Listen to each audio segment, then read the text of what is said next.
Good evening. I'll call to order the meeting of the Committee of the Whole meeting of Pottstown Council for May 3rd, 2017.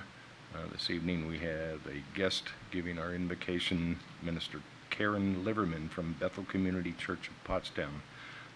When she comes up, would you rise for the invocation and remain standing for pledge to the flag?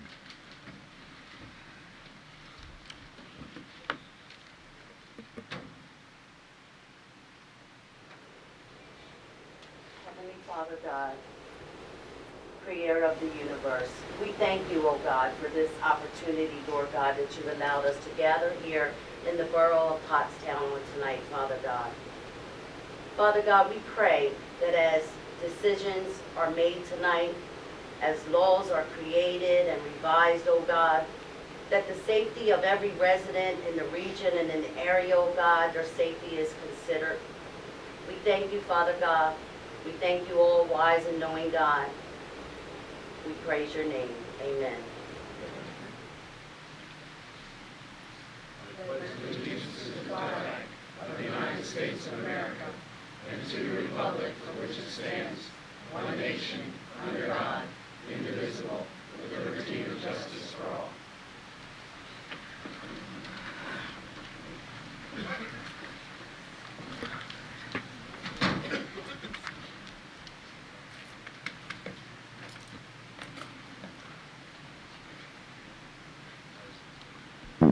Let me start by saying it's very, very nice for us up here to see that we have a full room. I know we can't seat all 22,000 people in town, but it's nice when almost all the chairs are taken.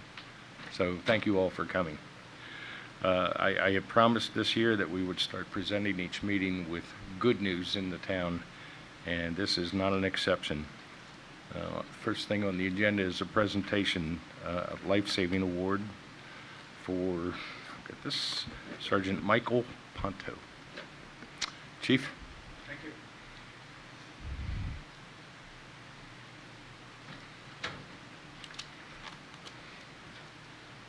Come down, please.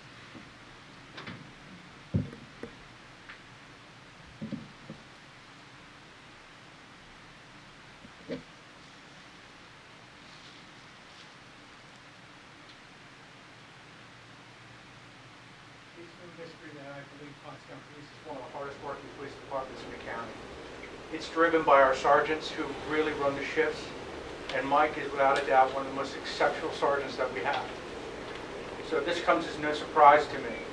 However, I will say he's so unassuming that when I called him, well, I actually went into his office and sat down and said, Mike, you got this award. He said, really, Chief, I don't think I did anything special. He says, if I was in the meeting, I would have voted against me. I said, Mike, it was a unanimous award. But you will come get your award. And he said, okay. So that's the quality of this mayor. Mayor?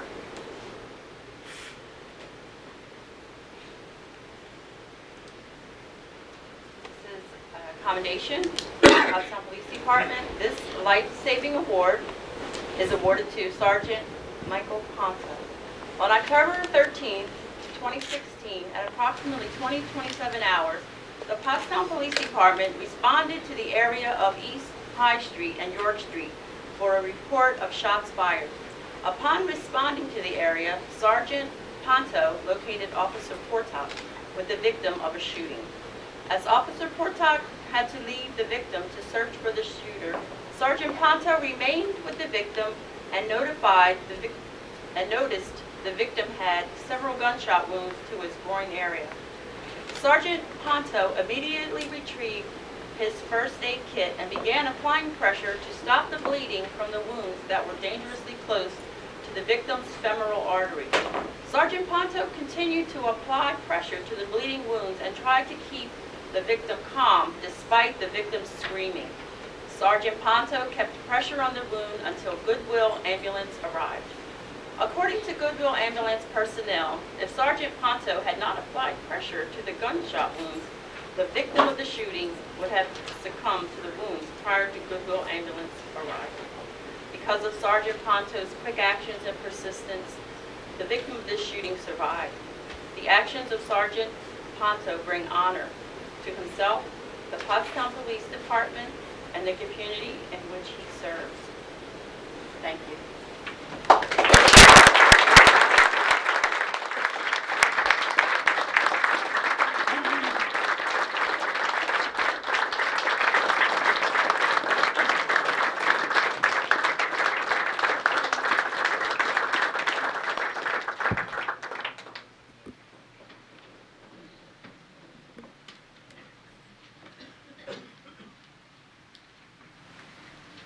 Thank you for your service.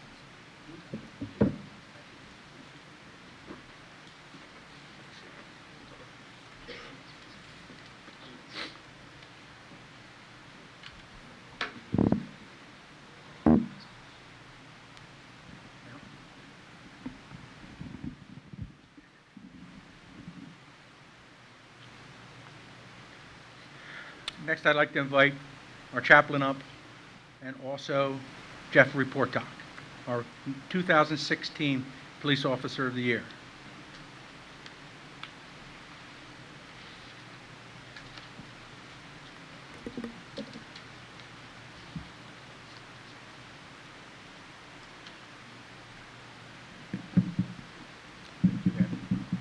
Okay.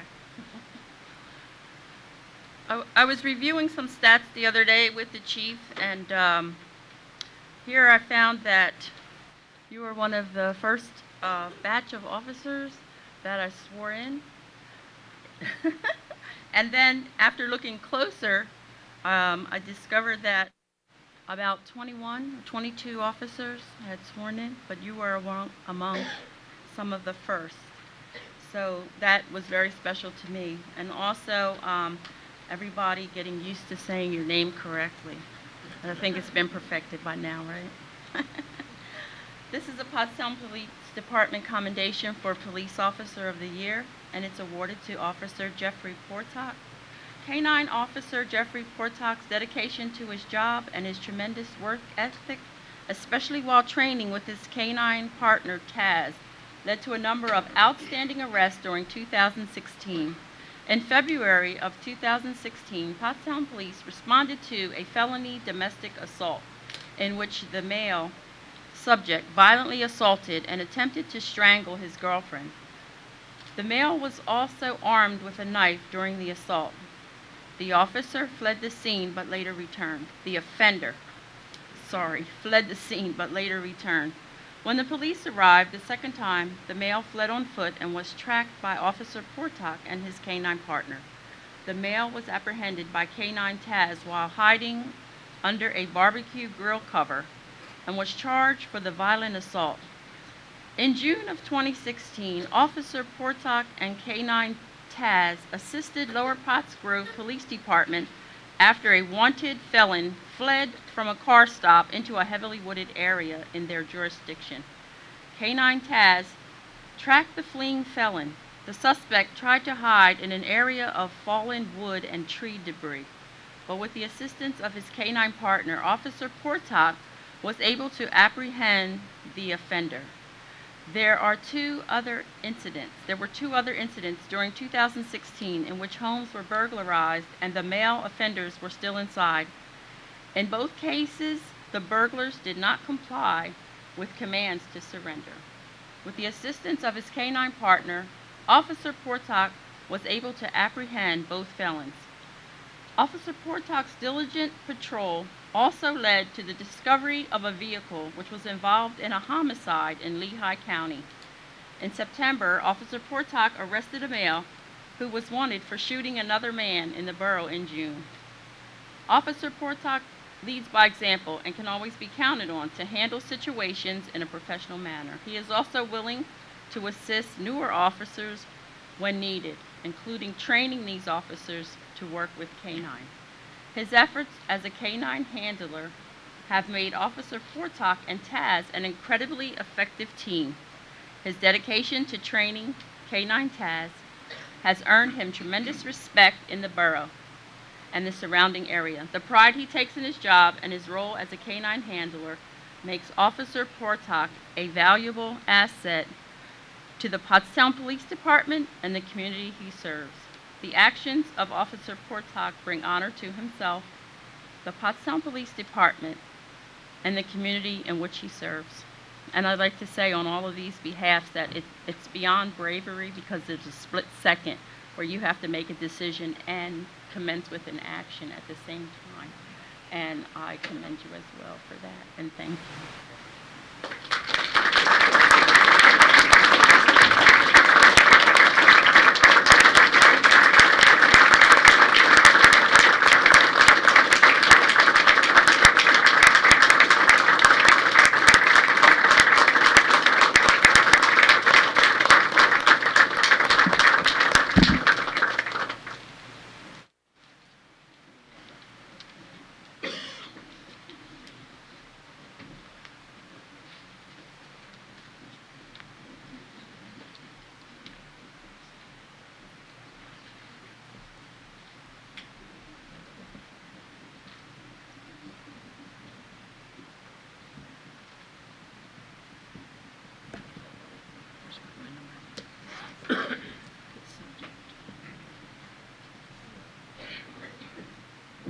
Okay, item 5 is yet one more presentation.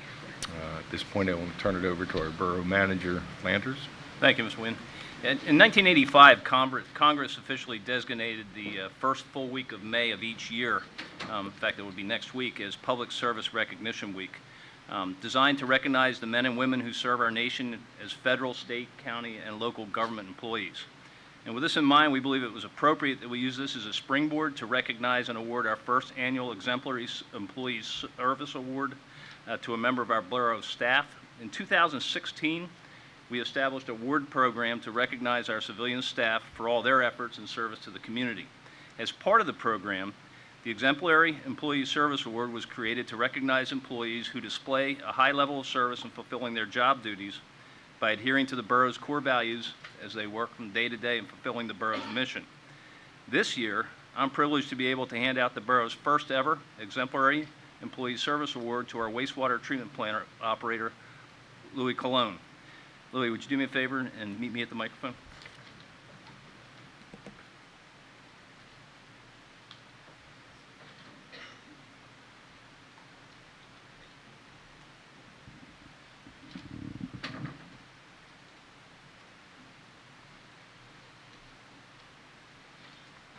So Louis Colon, along with 6 other dedicated borough employees, was nominated by his peers for this award, and the awards committee ultimately voted and selected you as the recipient for this year's award. I want to read a couple comments that were included in the nominations. These are comments from your fellow employees. Louis always takes the lead and is respected. He is a well-rounded individual and employee. On a daily basis, you can find Louis operating the plant, checking on the haulers, doing odd jobs in conversation with his coworkers, and enforcing the rules of the plant. He always goes well up and beyond and above his job requirements. He's considered the leader of our operations. Louis is the most helpful worker there is. He is friendly towards any visitors to the plant and is always up in an upbeat mood. Louis is dedicated, responsible, and brings energy to the plant. You know, from my personal observations, you exemplify, you personify the borough's core values, in adhering to the mission, and quite frankly, it's been a pleasure to work with you and to continue to work with you. And I'm thrilled to death to be able to present the award to you first time. Thank you, Councilor Williams. Thank you. Thank you very much for your service. Thank you very much. Thank you, thank you, thank you. Thank you.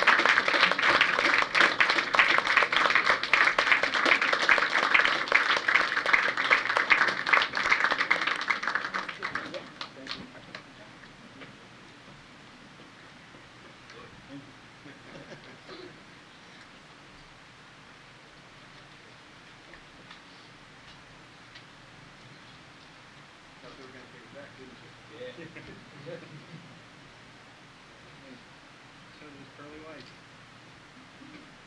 See that sunny disposition.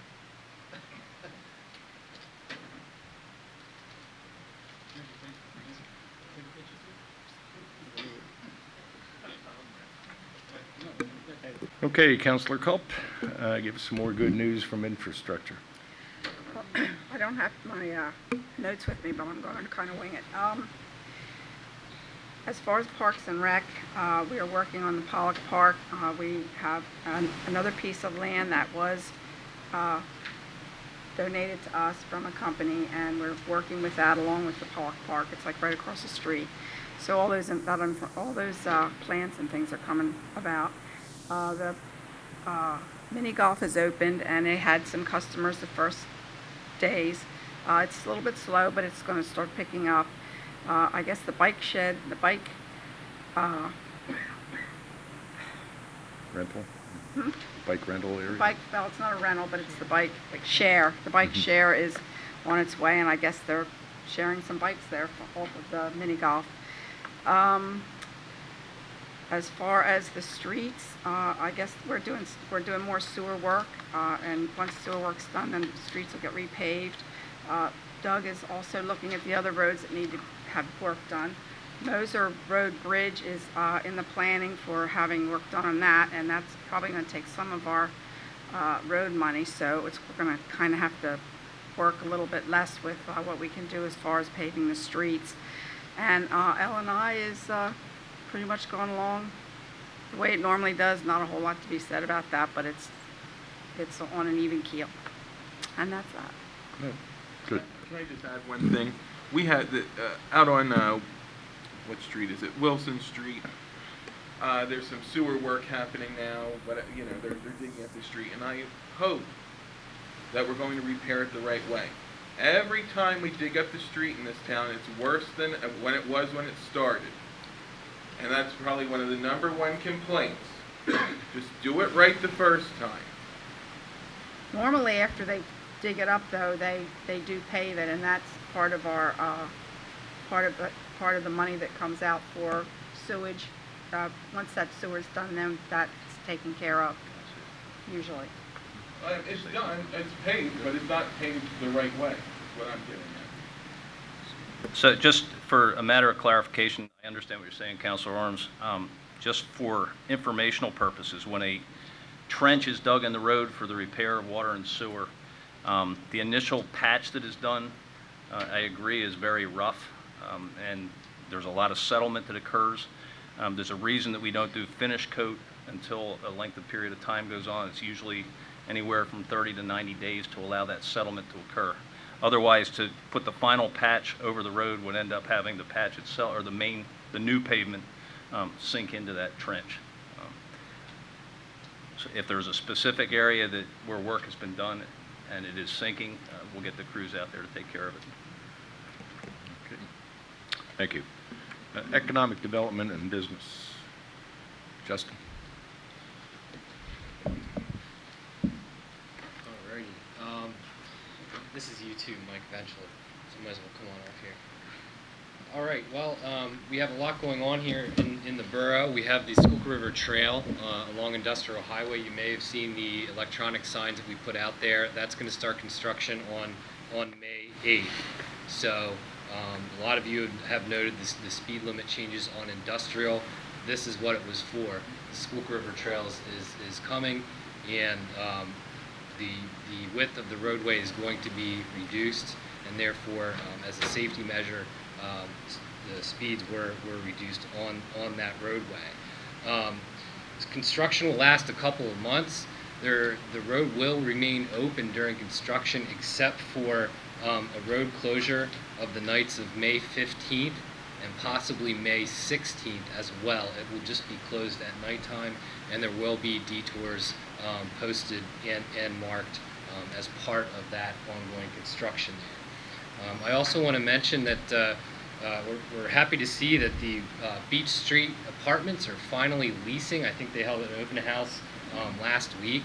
And for those of you who aren't familiar with the Beach Street apartments, this is a project by Housing Visions that turned the former vacant Becerra's warehouse into 43 apartments that will also include a space for Art Fusion 19464. It was approximately a $12.5 million redevelopment, and really a good example of what we can do with some of the vacant industrial old factory spaces here in the borough. So I wish them well as they go to through with the leasing of their property. The next thing I want to touch on a little bit are some of the events that are going on. We have a lot of events this month, and then we have more events coming up later on in the month, and then through June and July. And why am I talking about this as a part of economic development? Because really, there's a lot of research out there that shows that community events have a direct impact to the economy of a community and the bottom line. And there are really three components to that: a direct impact, an indirect impact, and an induced impact. So some examples of direct impacts include locals that attend the event and make purchases, and then patrons from outside the area that attend the event and make purchases at the local businesses, stores, gas stations, shops, you name it. And then also the vendors that come in for an event. They're also a lot of times making purchases or staying at a local hotel. There's also indirect impacts that are produced from community events. So some of these are direct expenditures to the local suppliers, the people that supply the vendors with the items that they might sell at the event. So that's an indirect impact.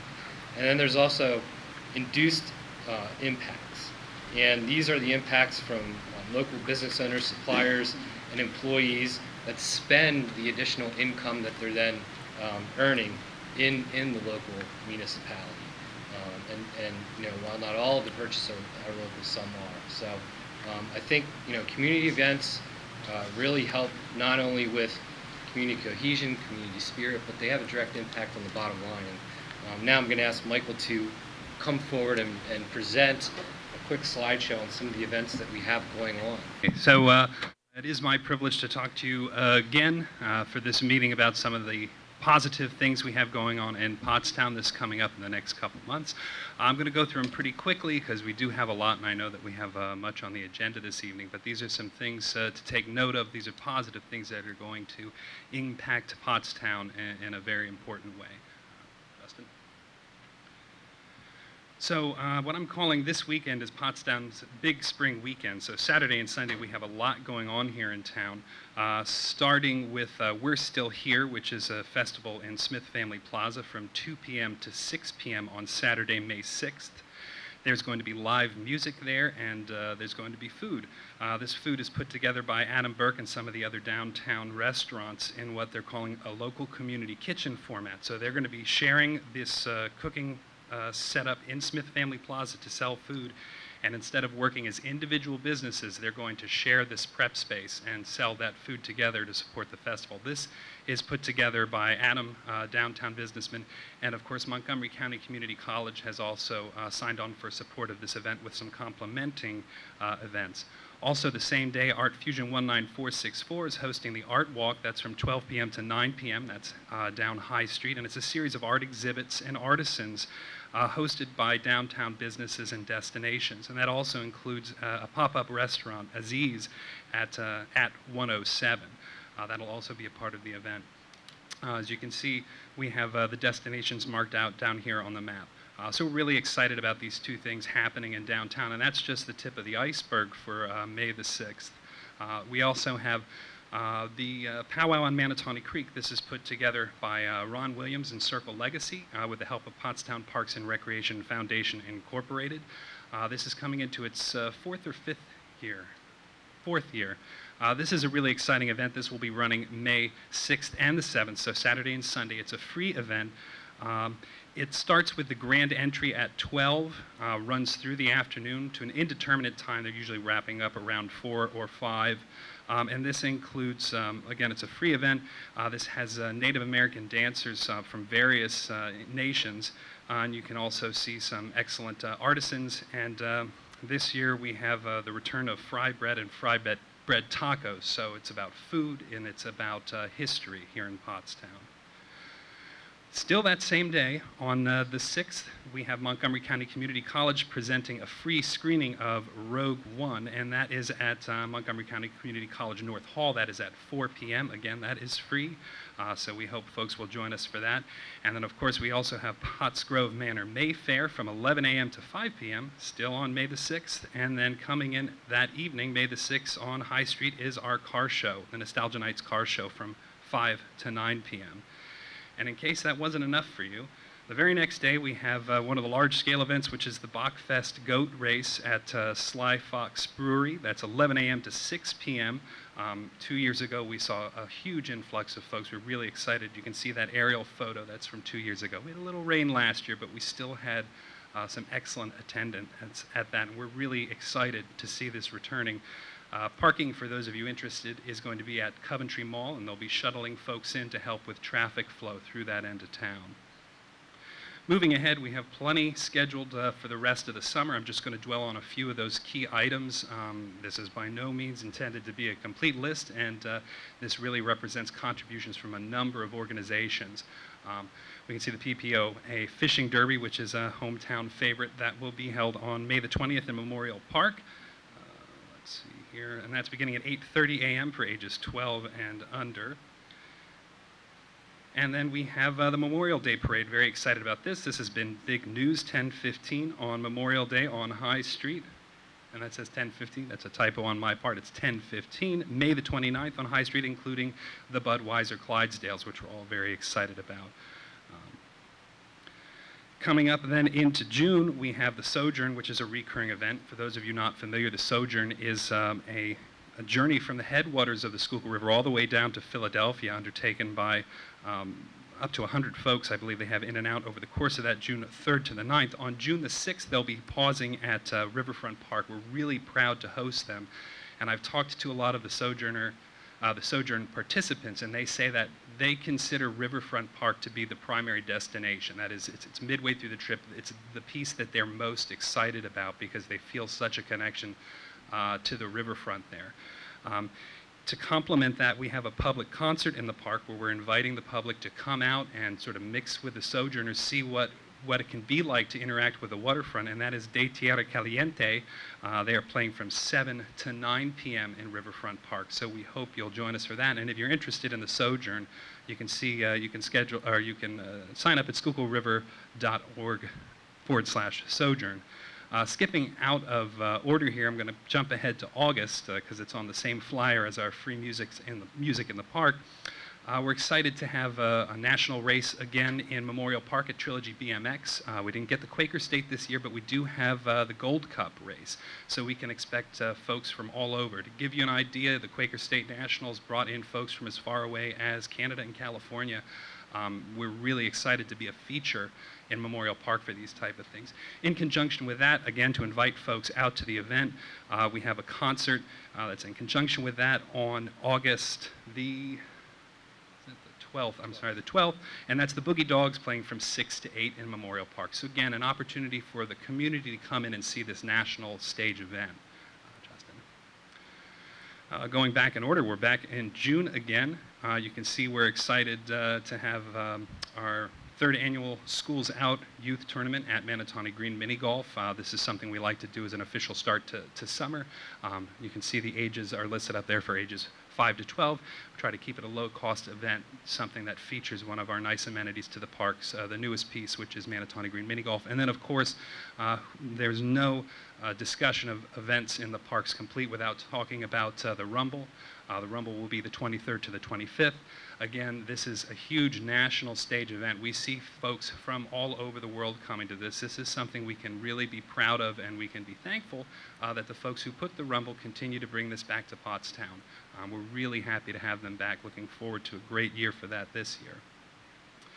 And of course, we have to talk about the 4th of July, we have a group putting together an event in Memorial Park. It's called Go Forth, and that represents several organizations that are working together to bring food, entertainment, carnival rides, that sort of festivity to Memorial Park for our folks. And then we just had the Rotary, Pottstown Rotary, has signed on to host the parade. So we're very excited about that, to have both of these items returning to Pottstown. So the Go Forth Festival will be the 3rd and the 4th in Memorial Park, and the parade, of course, will be on High Street. Moving into July further, we have the Criterion Bike Race July 16th and the Sly Fox Half Marathon on the 17th, another big weekend for us. Really excited to both have these events that pull people in from the region, and these are also events about health and fitness. Another benefit of this type of connection to recreation in the park. We bring folks in and we also teach ourselves healthy living. And then forecasting ahead, again, we can't catch them all, but we have this In Focus Film Festival to look forward to in November. Backtracking to September, we have, of course, the Pottstown Pet Fair and other large-scale events that brings folks in from throughout the region to our park. And then another event we're very excited about going into its 2nd year. This is Pottstown Veterans Community Day. This is something that the Pottstown Parks and Recreation Department is putting on in conjunction this year with the YMCA and also Sly Fox Brewery. Sly Fox has been kind enough to bring a mini can jam into this event. So the Can Jam is a tournament that they put on the following weekend, but they're bringing a small mini component of that to our event to encourage attendance, and we're really excited about that. It's going to bring in some new folks. This is the kind of free community event with music and food that we really want the citizens to know about, come out and support, and really it's going to bring in other folks from throughout the region. And that is it for now. Of course, you can always find out more on pottstown.org under Parks and Rec and under Pottstown Parks and Recreation Facebook page. These are two great resources for all of these events, information on all these events, links to other places, and also pottstown.org. But as you can see, there are so many things, so many fun things every day to do in Pottstown, and it's going to be a place people want to be. Thank you.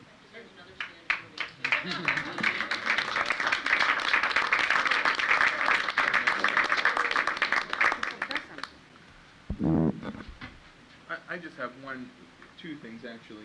The May 15th and 16th closing of Industrial Highway, that's posted to the website already, posted online for the public to see, because I got so hammered over the speed limit change. I'm still getting hammered about it. It's been done.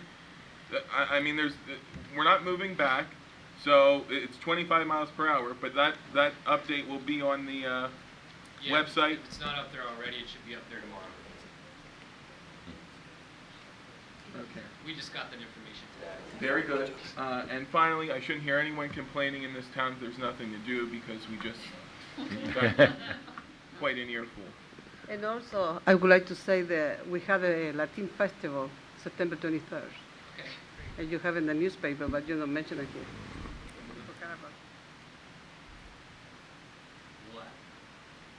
Okay. Wow, thank you. No reason to leave Pottstown this weekend. None whatsoever. Councilor Culp, tell us about transportation. Transportation, we started out with Dave Jones at the airport, with Dave Jones at Delta Airport Consultants. Borough was offered a tentative allocation for East Apron pavement rehabilitation. 5% match is required, approximately $8,000. Project will be designed in 2017, bid in winter of 2018 with construction,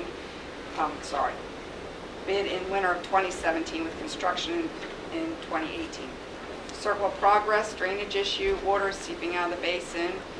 Its recommendation is to remove one of the foot of rock filters so not so much water is being held in the basin. Paratransit vehicles should arrive sometime in May. The bus shelter project is close to being closed out. 2 shelters yet to be installed, Hilltop and Edgewood Cemetery. Annual poster contest is underway. Winners to be announced on Earth Day. And I don't know if Pottstown Area Rapid Transit, they have this creative poster, and the the winners of the park design and bus poster contest, and was this last year's winners of the? No, that was this year, April 22nd. Okay. The students were awarded.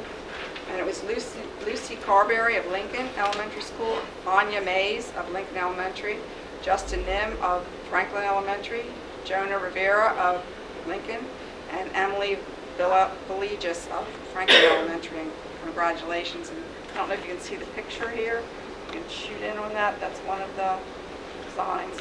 So that's all we have for now.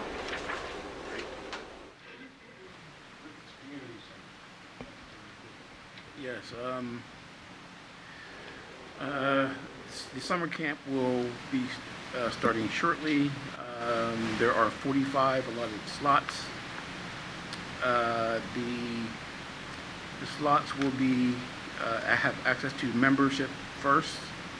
We'll have first access on a first come, first served basis, and then at which time it will be open to the public. The cost will be income base, $25,000. The household income below that, the cost would be $25, and the household income above that would be $50. Any more information, please call the Ricketts All-Best Boys and Girls Club at 484-945-1020. Thank you. Mr. Heidel, tell us about the Pottstown schools. So we had a lot going on at the most recent meeting of the Pottstown School Board on April 24th. First, the district acknowledged the many volunteers who have made Rupert's walking school bus a success.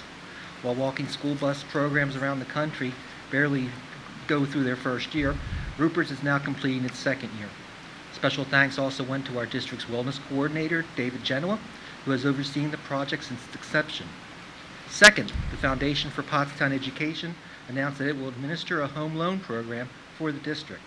Under this new program, Pottstown teachers, Act 93, and non-exempt employees can apply for a $10,000 forgivable loan towards the use of a first-time purchase of a home in the district. It is hoped that by having district teachers and employees live in Pottstown, we will gain more tax-paying stakeholders amongst our staff. Third, Howard Brown from PAID asked the district consider using our current athletic facilities for use by outside groups for events that could be mutually beneficial to the district and the local community. By pooling resources with other local districts as well as the Hill School, we could attract athletic events to the area that would bring people to the borough and surrounding areas. The board sees this as an exciting opportunity and looks forward to working with PAID going forward. Fourth, the school board approved a revised calendar for the rest of the 2016-2017 school year. The last day for students will be Monday, June 12th, with graduation ceremonies for the Pottstown class of 2017 taking place on Thursday, June 8th in the high school gymnasium. The board also approved a 2017-2018 school calendar, which will see students start the school year on August 28th. Finally, and perhaps most importantly, after research which took place for over 2 school years, the board unanimously approved the hiring of Mr. Stephen Rodriguez as new superintendent for the Pottstown School District. The board and Mr. Rodriguez agreed to a 4-year contract, which will keep Stephen with the district through the end of the 2021 school year. Both the board and Mr. Rodriguez look forward to working together with the borough to make Pottstown a great place to live, work, and for our children to receive a quality education. The next voting meeting of the Pottstown School Board will take place on Monday, May 22nd at 7 p.m. in the high school cafeteria. Thank you. Wonderful. Thank you. Ad hoc zoning. Councilor Proskal. We basically just kind of reviewed our ordinances for murals, and we had that prepared for this evening. And then in the future, we'll look to, zoning for businesses in the downtown area. Very good. Animal Committee. Councilor Miller. I just want to remind everyone, if you're breeding animals in your homes, backyards, or basements, it doesn't matter if you're selling them or if you're giving them away. You are in violation of the borough zoning, and please cease and desist. If you have an intact female and an intact male in the same household, please consider spaying and neutering your pets. Thank you. Very good. What a safety report, Chief Drumheller. I just have one thing to add to Justin's report is on Industrial Highway, the signs are down there flashing that the construction's coming, but we're also going to put on the signs that the road will be closed during that small hours of time so that the public can see down there that their signs are flashing. And also, the other thing I want to remind you is PennDOT has approved the reduction in speed to Manatoni Street, and I suspect that sometime in the next week or two, those signs will be changed and the flashers will be placed up on the signs. That's at the spray park, correct? That's at the spray park. And notifications will go out on the website and social media beforehand. Okay. Mayor Thomas. Yes, thank you, President Nguyen. I'd just like to report on one issue that was actually pulled from the agenda tonight, and this involves the possibility of expansion for the Center for Allied Psychiatry and Psychology Services, which is at 404 East High Street, the corner of Franklin and High on the south side. I'd just like to say that I passed by that doctor's office several times, and if there are people hanging around there, some of them are at the bus stop. Some of them are actually coming out from the organization that was moved into the First Methodist Church on High Street, and I've only seen like 2 or 3. So there's not a lot of foot traffic of clients at the establishment that they already had. At the meeting last time, it was tabled for Padita to take a look at the parking lot for its use. Well, I took a walk down there several times, but one time I went over and counted, and there were 13 cars occupying the lot at about 3 p.m. on a Wednesday. And there were 78 spaces, 78, 2 of which were handicapped. And their request was for 20. I think one of the concerns that came up was, one of the questions I heard was, is this the type of business that we want in our downtown? Well, with the overarching concerns of the opioid crisis and drug and alcohol use having a prevalence, I think that with mental health issues being a long-term effect of drug and alcohol use and their expansion as well as their capacity to purchase another building and offer to pay for the parking, I was just a little bit taken aback by the refusal to accept revenue when part of the process of the downtown district is to have enhanced business and enhanced revenue. So I would just say to the council and to Padita, as you are considering this, that we don't want to have a history now, after saying that we want to attract business, that we now have a discriminatory affect about how we go about choosing which business that is, because that can become highly controversial and litigious. Thank you. Thank you. And Mr. Flanders, the manager's report. Thank you, President Nguyen. First, Mayor, for the record, in regard to that topic you just discussed, the property owner has backed away from the request for the spaces, and it will not be listed on the agenda at any time in the near future. I'd like to introduce our new fire chief, Chief Michael Lesser. Lessar, I'm sorry, Michael. Mike has over 32 years of experience in the fire and EMS field, both in the volunteer and the paid capacities. Most recently, Michael's coming to us as a former deputy chief for the City of Reading's Fire and Rescue Services. So, everyone here, Chief Lessar. Thank you. I'm excited to be here and to serve the citizens and work with the fire department that we have. I'm excited. Thank you, Michael. Thank you. Anything else? Yeah. Mark your calendars, please. The next joint meeting of the Pottstown Borough Council and Pottstown School Board of Directors is scheduled for Tuesday, June the 20th at 7 p.m. at a location to be determined. You heard Councilor Culp mention paving. I want to let council know that as we prepare the 2017 street overlay. That will be done in conjunction with the work that the Borough Authority is doing on water and sewer replacements. We should have the project out to bid very shortly, and with the paving occurring over the summer. Between the paving that we will be performing and the paving the authority will be performing, we anticipate paving somewhere between 6 to 8 miles of roadways in Pottstown. As you'll recall, Council directed that we set a policy to accept letters of interest for positions on boards and committees for at least $20 prior to filling the vacancies. Days? 30 days. Days, not dollars. Days. Did I say dollars? I apologize. I actually have dollars written here, too. I don't know why. With this in mind, this evening, I believe you'll be voting to fill vacancies on the Human Relations Commission and the Construction Code Board of Appeals.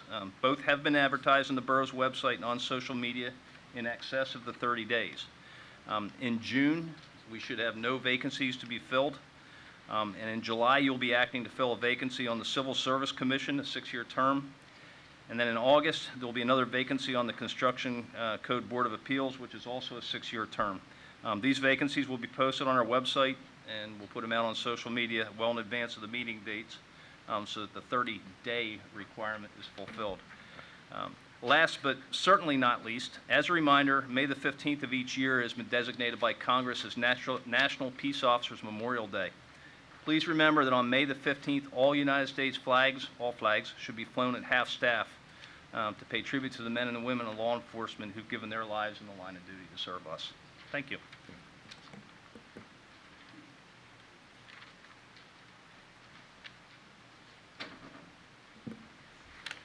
Very good.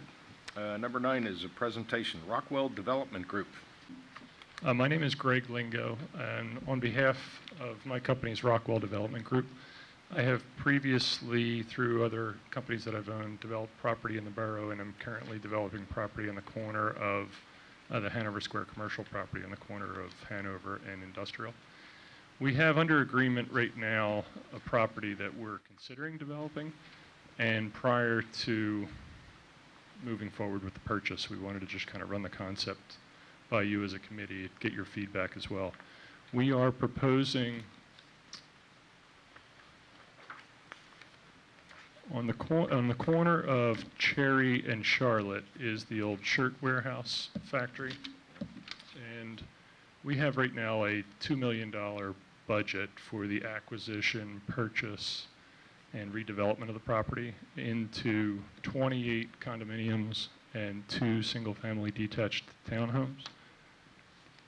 The renovation we are proposing would be a historic renovation where we are trying to get the building registered in the National Historic Registry. And then in addition to that, along the side, kind of facing the church, building 2 townhomes similar to what was built in Hanover Square. Proposed project is within the current zoning. There are 2 things that would require a conditional use in the current zoning, and that would be the 2 townhomes as well as the condominiums that would be on the first floor in the gateway zoning, I believe it's called. So I was hoping to answer any questions about the project and really just kind of get a little bit of a feel or opinion or some feedback from the committee.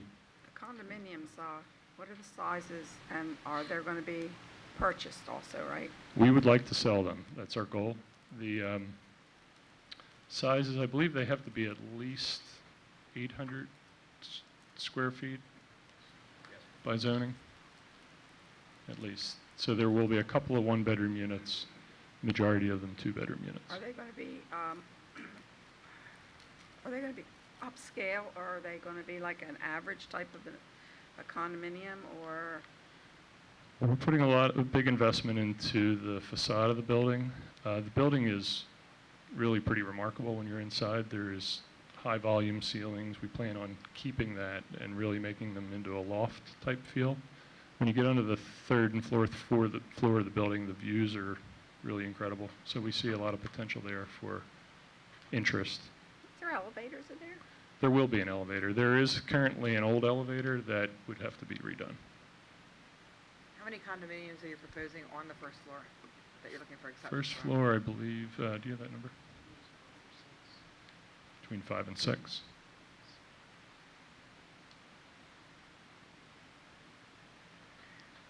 This is a highly congested area, and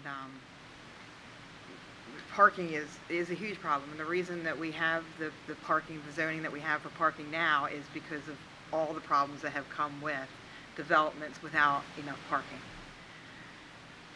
We currently, as we're proposing, we are 5 parking spaces short of what the ordinance would require. And we feel as though we're going to be able to create additional parking spaces after development along Cherry Street, kind of the front of the project, which we think is going to make up that additional amount. Some of the parking that you're proposing, though, they're on the Hanover Square, already on the Hanover Square lot side? That's correct. And then the commercial businesses that are going to be coming in there are going to add some stress to that area. And then there's also a bar pub on the corner that adds stress. And then there's also a church that holds AA meetings, which brings in a lot of traffic. That's already causing a lot of stress to the parking that's existing in the Hanover Square. One of the things that we've talked about is, in Hanover Square, I don't have the schedule. I don't believe that parking is currently utilized here, and I also know that the renters that are in this building here, and I believe this building here, that they have preferred to park on the street rather than park in their designated parking spots, which we are going to ask them to no longer park on the street in their lease, that they would be parking in the parking space that's provided behind their homes. There is also, too, I go down Charlotte Street in the morning just about daily, and when you come down Charlotte Street to the Industrial Highway, if you have like a truck sitting on the right-hand side, you can't hardly see unless you go almost halfway out into the road to see if there's traffic coming. So, I don't know if you're going to, the parking is, any parking across from that area is going to be, that cause an issue. Can you clarify what area? On the map, that way I can.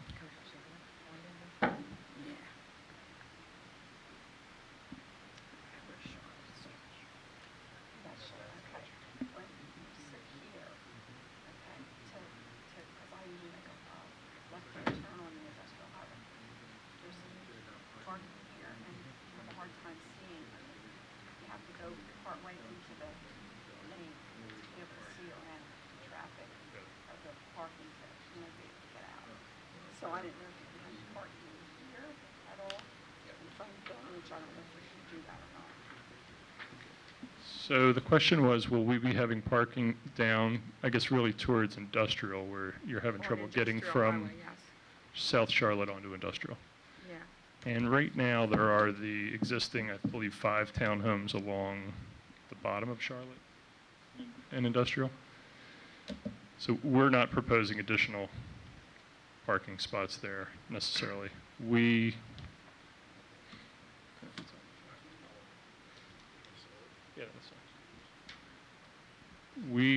going to create some additional parking spots behind those 5 townhomes here and along the adjacent property back here.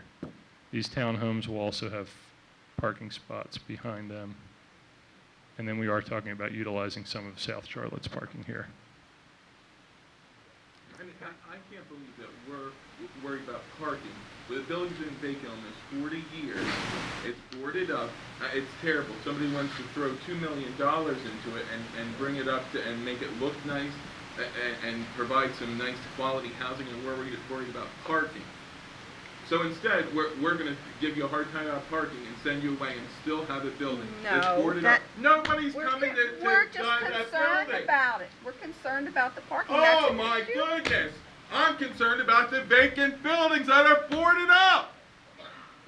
Mr. Lingo, had you considered the possibility of larger units, like 10 units instead of 30 units in that building? Yeah, we've done an economic analysis. We've also looked at what we could do on the first floor if there was any commercial use that would work there that wouldn't need a conditional use. And we just found no demand and also that parking would even be exacerbated worse with a different type of use there. But the number of units are what would make the project feasible. What do you expect to sell? Maybe like, say you have 8 one-bedroom apartments? Well, the market right now, the first home that we built in Hanover Square, I believe, sold in the 225 range back in 2009 or so, and those homes now are trading far less. We think that these are going to be a little bit smaller than the townhomes that are long industrial, so they would be fraction less than them. And we're still kind of trying to figure out what the final sales price would be. Okay, great. I think it's great. Thank you for being willing to invest in this town. Thank you. All right, speaking of parking, have you had conversations with the homeowners association next door? No, we have not. Have not. Nothing formal. So far, what we've done after putting it under agreement, we had our engineer create the sketch, and then we brought it to staff, really just to kind of get their feedback. Wanted to get your feedback as well.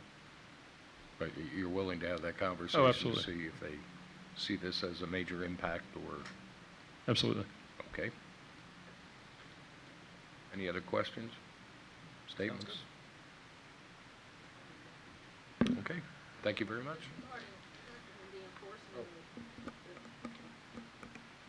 The individuals forcing them to park under their designated space would be hard to enforce for the police, because the public has a right away to park on the street. Right. Yeah, we would need to enforce that ourselves as the homeowners there. As the association. No, actually, is the under a prior different entity, we own some of the townhomes in Hanover Square, and they're currently rentals. So in our lease there with the residents, we could mandate the parking when the lease gets renewed.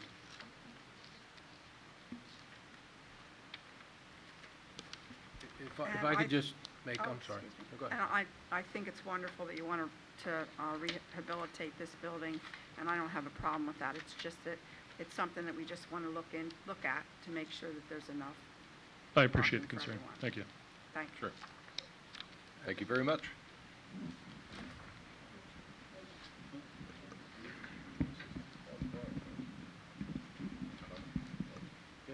Just for council's edification, Mr. Lingo did indicate that he met with staff, and as he indicated, the property is under agreement. There would be the need, based upon my understanding, of potentially a variance for parking if he can't satisfy the requirement, which is 2 per unit. There are, as he indicated, a need for conditional use. A conditional use, as council knows, is not a variance. It's basically a use permitted under the ordinance if you can satisfy it. The reason staff suggested he come to council is really to get council's feedback on this, because again, if I sense from what he told us, if there's not interest in the project, he's not going to invest or go ahead to try and seek the zoning relief if council's not in favor of the project. So I think this was really a test of water. I don't know how much time he has under his agreement, but certainly if there's any other feedback council has, now's the time, because it may be a situation where he chooses not to move ahead. And if, again, it's your call, and now's the time. But I just wanted to make you aware of that there's really no formal action required, but we've done as much as we can at staff level, and now it's you guys to decide if there's any interest in moving this forward, or even having additional discussions, or how to do that within the next month or so. Okay, from what I've heard, I suggest you move forward, talk with our zoning officers and other members of our staff. And we'd like to welcome you to town. Very good. Number 10, Go Forth event. The Go Forth Committee has asked council for permission on their Memorial Park event on July the 3rd and 4th, to have a beer garden at the park. It will be a controlled environment, and obviously it would be with the approval of LCE and under the guise of the requirements of the police department. Any discussion? If there's parking. Okay. All right, we'll list that for Monday evening. We 11 have is, plenty of police and fire police coverage. number 11 is a bid award for storm drainage improvement on South Washington Street at Laurel. Justin? Yes. Mr. Keller. So this is part of a project to remedy a stormwater situation along South Washington Street near Industrial Highway. We will be coordinating this work with the Scoop River Trail that's going in the same vicinity.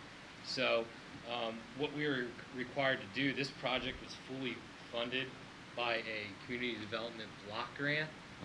So these are the grants that you've been hearing a lot about lately in the news. And this allows us to address the issues down there, but a part of that funding is that we have to put the project out for a competitive bid, and then we're required to pick the lowest qualified bidder. So we went through that process already. We got a total of 6 bids back for the project. The lowest bid came in at $217,000, and it was by Doley Construction Company of Chalfont, PA. So we'd like to recommend to council to approve that we move forward with Doley as the contractor for this project. Good. Questions, comments? We're listed for Monday. 12 is a zoning ordinance amendment concerning the murals. Okay, this is a zoning ordinance change that we advanced through the ad hoc zoning committee in an effort to make it easier for artists to conduct murals in town, and also to establish a clear set of rules and regulations that would involve the painting of murals. And the primary reason for that makes this a lot easier is that it removes the need for a mural to go through a conditional use process, because we've developed a specific set of rules to guide the process. So, as you know, the conditional use process can be pretty inhibitive to a mural project. It can cost upwards of $700 just to go through that process. So this will make it a lot easier and reduce that. So I'll just kind of summarize some of the changes that we made here. There was a little bit of cleanups that needed to be done to the existing definitions for murals. The major change there is, although text is allowed on a mural, the total area that text could take up on a mural would be 10%. We don't want these to become advertising signs, but we still realize that some level of text would still be permissible. And then also to create a specific set of regulations for how the mural would be installed. So we permit 2 types of murals under this ordinance: a painted mural and a mosaic mural. For a painted mural, you would have to power wash and clean the surface that would be affected, and then put an exterior grade primer and an exterior grade paint on that as well. And I'd just like to caveat that in the copy that you have, it says exterior grade paint. I'd like to suggest that is changed to exterior grade mural paint. As I've learned recently, there are differences between the two, and you can't just put exterior grade paint on an outdoor mural. Lastly, over a painted mural, you would have to put an exterior grade anti-graffiti sealer on it. Mosaic tile regulations. A mosaic tile mural can be installed over masonry, stone, or concrete. If that type of surface wasn't available, you can install it over a cementous backer board. The wall would have to be scoured, and then you would have to apply an exterior grade thin set. We would allow glass, glazed, ceramic, or similar exterior grade mosaic tiles to be placed. And then a thin set or epoxy-based mortar would then be put over to fill the spaces in between the tiles. The last step in the process would be to put a thin set or epoxy on there, and then an exterior grade clear penetrating pore sealer over the mural. The mural sizes will be a maximum of 2,000 square feet, and they should not cover more than 35% of the surface area of an exterior building facade. The murals could also not be located within 600 feet, within a 600-foot radius of any other murals. So that would be any murals that are established after the date of this ordinance. I believe that's how that would be interpreted. And murals would be defined differently than some of the historic advertising signs that we have in town. In a sense, those would be grandfathered in. They're actually technically a sign, the way that we have the new ordinance written, because most of them contain more than 10% text. Justin, that's like the large Wrigley and the large Coca-Cola signs that are on the historic buildings? Correct. Yeah, correct. And then, and I think the Beach Street Factory, that's another good example of that, because they actually have a painted sign on the top of their building. That's not a mural, that's a sign, since it's more than 10% text. And one of the other requirements that we wanted to put in here were some maintenance standards. And there's a requirement that the property owner is responsible to provide for perpetual maintenance of the mural. And it requires an agreement to be executed between the property owner and the borough to ensure that that takes place. So really what the concern is it's not, we think that the procedures and process is pretty solid the way we have it written, that we're going to get high quality products. But what we're concerned about is what happens after 10 years, 12 years, 15 years when the mural starts to degrade. Who is going to be responsible for that and upkeeping that? And really having an agreement in place really protects the borough and the property owner from having a sign that becomes unsightly. So really what this agreement would do would allow the borough to first, if the mural was in disrepair, to advise the property owner that they needed to fix the mural. If the mural was not fixed, then the borough would be able to go in and remedy the situation. More than likely what would happen is that the mural would probably just be painted over in a neutral color or a color to match the building. And then of course, if that would need to be done, in other words, if the owner was not agreeable to doing that work himself, the borough would have to do it at their expense, and ultimately the property would be liened to do that work. With a hold harmless agreement that we're requiring as a part of the mural ordinance, this would allow the borough to go in there and do that without having to go through the court system. It would probably only cost a few $100s. It's, you know, 2 guys with a ladder and a roller to go out there and cover up the mural. If we're not able to execute a hold harmless agreement for the maintenance of this mural, because it is a sign, it's regulated different than, say, graffiti or grass or weeds that would grow in front of the mural. For grass and graffiti, the borough can go into a property now and address that after they notify the property owner, and if the property owner does not take action to remedy the situation. For signs, it's a little bit different. With signs, it's a little more tenuous, because unless it poses a health or safety risk, the borough cannot just go in and remedy a sign that is in disrepair. We actually have to go through the civil court process to get permission to go and remedy that sign. So, as you can imagine, something that would have cost a couple $100 can quickly turn into a couple $1,000 when you include attorney's fees and court fees into that equation. And ultimately, that cost would have to be leaned back onto the property. And if the property owner wasn't able to pay for it, ultimately the taxpayer would eat that cost. So we really think that the hold harmless agreement is an important aspect of this ordinance in order to avoid situations that could result from having to go through the court process. Not to mention that going through the civil court process could take a pretty long period of time. So you could have to deal with a mural that is in bad shape for much longer than if we have an agreement in place where we can enter the property to remedy the situation. Again, the agreement would be written with the understanding that the borough could only go in to address the situation with the mural.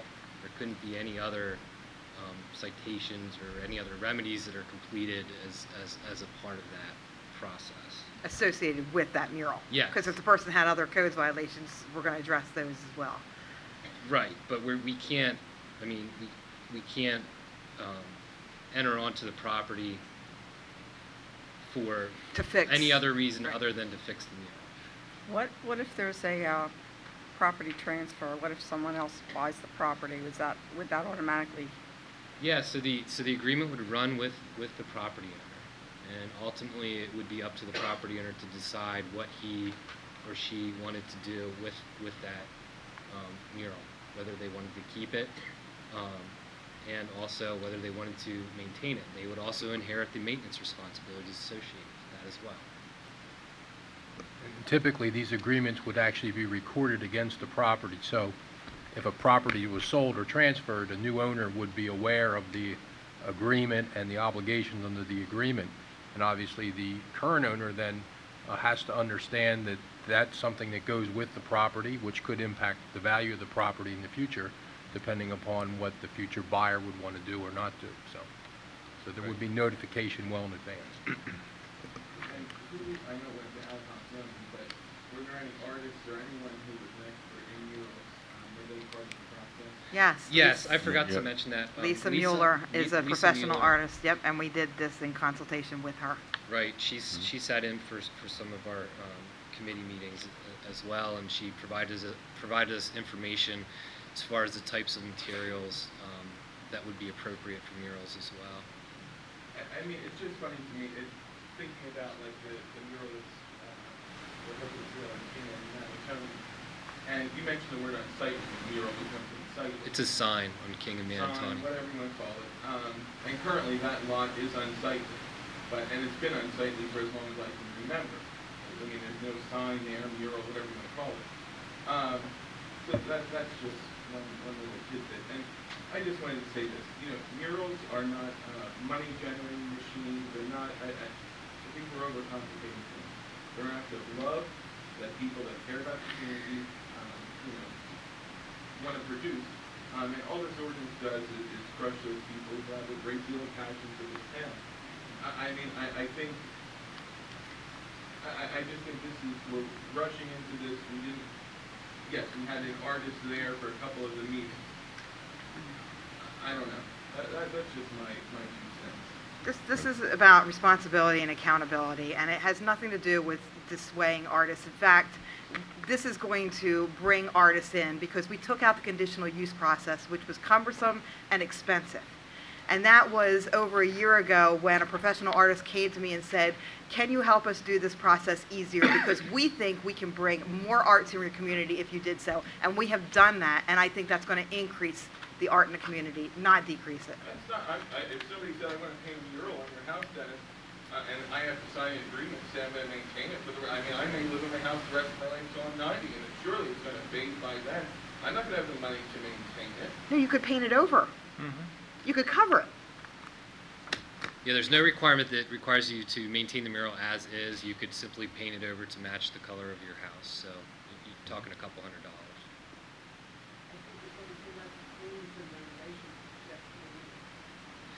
Well, yeah.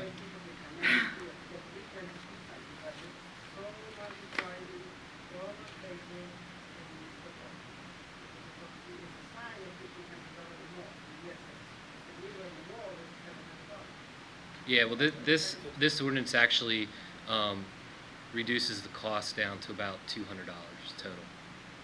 As we currently have it, you would only be required to get a sign permit for the mural. So it really drastically, yes, we put regulations because we want to have a clear idea of what we're going to get. We want to make sure it's a high quality product, that it's going to stand the test of time, so to speak, and that's why we put regulations in here. again, it wasn't my sense from the group, the committee, and the artists that we were working with that these were overly burdensome regulations. I think these are common sense regulations, and the remedy for it is that the property owner has full control over whether they want to remove it or maintain it as is. So really, before, as a conditional use, there were really no requirements, but it was a lot more of a subjective process where it was requiring council to make the decision on whether or not to approve of a mural and what those conditions could be applied to the mural. And those conditions, when we did conditional uses, those same conditions are applied during conditional use. For example, the last mural we approved was at the community gardens, and that was done through conditional use, and those same conditions were applied. I did not know that. It's good Okay. to know. Well, if nothing more, we'll list this for Monday and decide then. 13, Plumbing Code Ordinance Amendment. So the Borough Authority has been working towards making some changes to their standard specifications in regard to both water and sewer, or sanitary sewers. These changes are to make doing business in Pottstown from the plumbing arena a little more easy and more cost-effective for the property owners. In order for the authority to change their standard specifications, it would do no good without the borough making changes to the borough ordinances in regards to the same matters. So with that said, it should have been in your packet a list of proposed revisions that the authority is requesting. And if council would be willing to do so, I would ask you to direct the solicitor to begin the process of writing an amendment to the ordinance so that these new materials can be incorporated into the authority standard specifications. If you've read these, any comments? In that case, we'll let staff go ahead. It's up to the solicitor about drafting this. Okay, 14, Planning. 383 Circle of Progress. Over the past few months, the Planning Commission has reviewed a land development for 383 Circle of Progress, in the form of a building addition and additional parking. I think the applicant's here this evening. Our engineer is here as well. Essentially, it's a rather straightforward project. The Planning Commission did review all the information that was provided. The applicant's been very cooperative in revising plans to satisfy the comments of our engineer and County Planning Commission. At the last Planning Commission meeting, the Planning Commission voted to recommend to Borough Council preliminary final approval of the plan, subject to satisfying the comments in the engineer's letter. My understanding is those comments have been addressed, I believe, at this point, or in the process of being addressed. There would be a requirement for a development agreement since there will be some site work to be accomplished. And lastly, the only real issue outstanding was the fact, our ordinance requires a dedication of open space.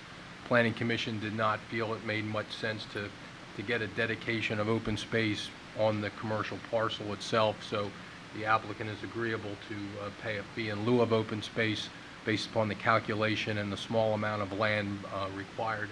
I believe the number that was calculated and offered was $2,150. That's the status of the project. We have the applicant to explain it or answer any questions. We have our borough engineer here if you have any questions about any of the review letters or the plan itself. If no one else, what I would ask while the camera's rolling and those who couldn't make the meeting tonight could hear, what are the plans up there? You're going to take this building, double its foot space, and do what? Okay, basically we had 4,000 square feet of warehouse manufacturing for Pro Tool, who defaulted on the lease that I had with them. They also had 1,200 square feet of office mechanical area. My son is Daniel Ahowig, I'm Daniel Chahowig, so we don't get confused. Currently works for a woodworking shop in Spring City. We're going to move that whole facility into this with a 4,000 square foot addition.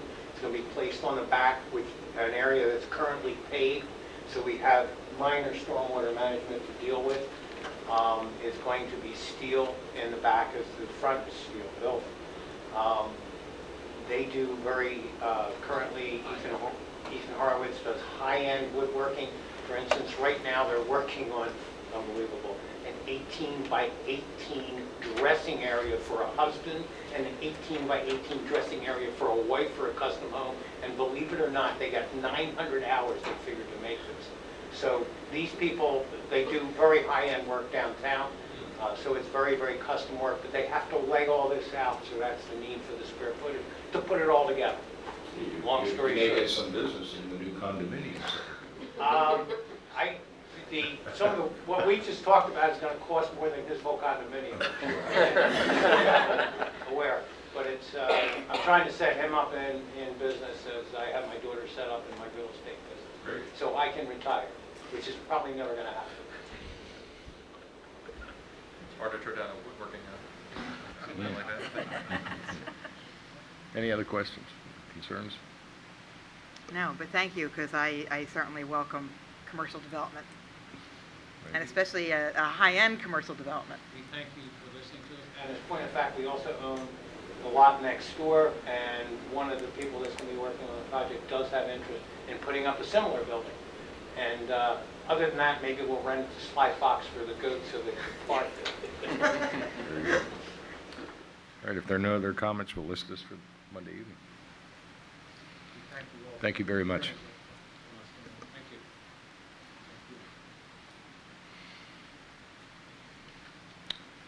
Okay, 15 is the abolition of wards.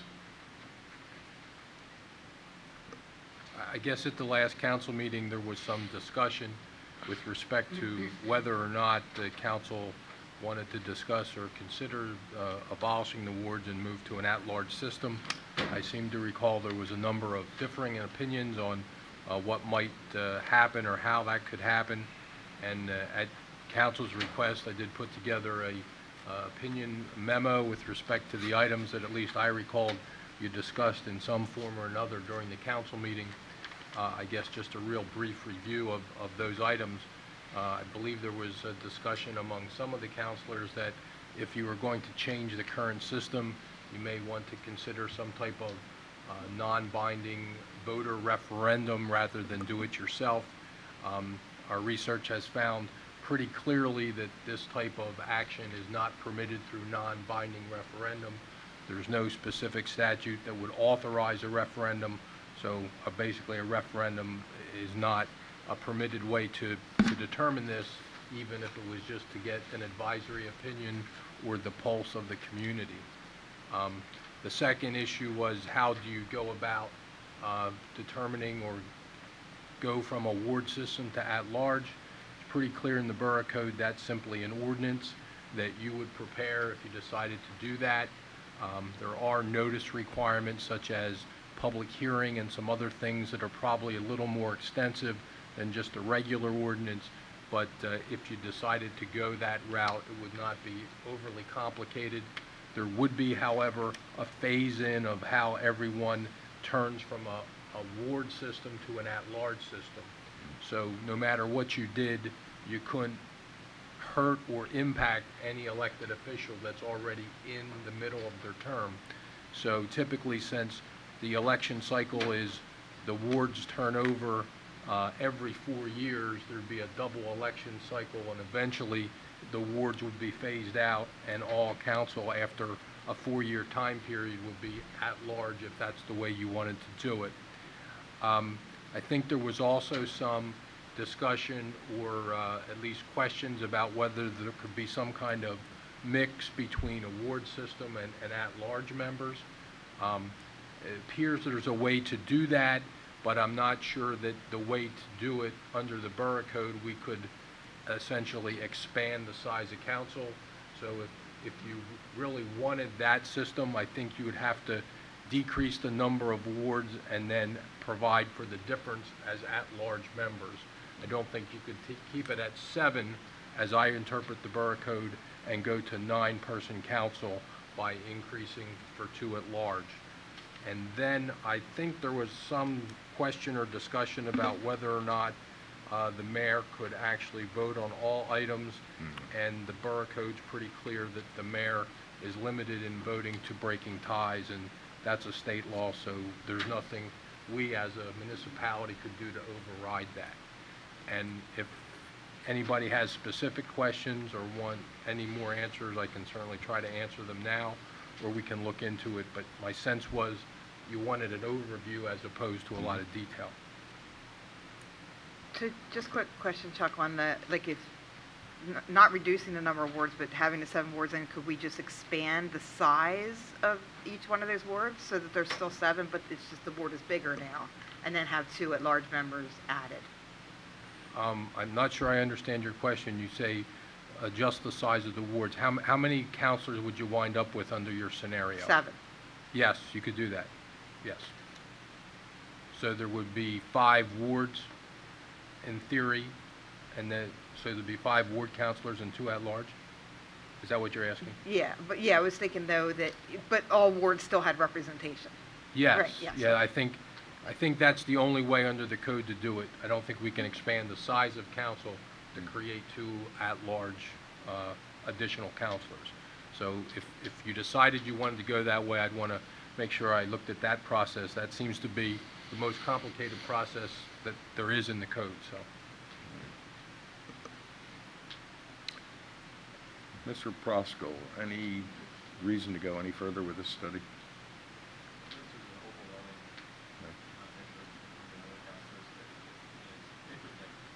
Mm-hmm. Just be frustrating for a lot of voters. Okay. Councilor Coe.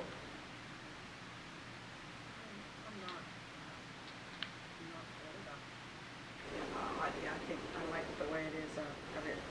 There's certain people further up, they have their own wards, and I like the way that is.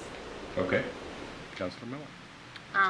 I do like the idea that each ward has representation, but I would certainly be open to adding 2 at-large counselors, because that way, you know, you would open up the pool of candidates, I think greater. So, because if you only have representation from each ward that's allowed to run, and you have 2 good candidates from a single ward, that would open up some more opportunity.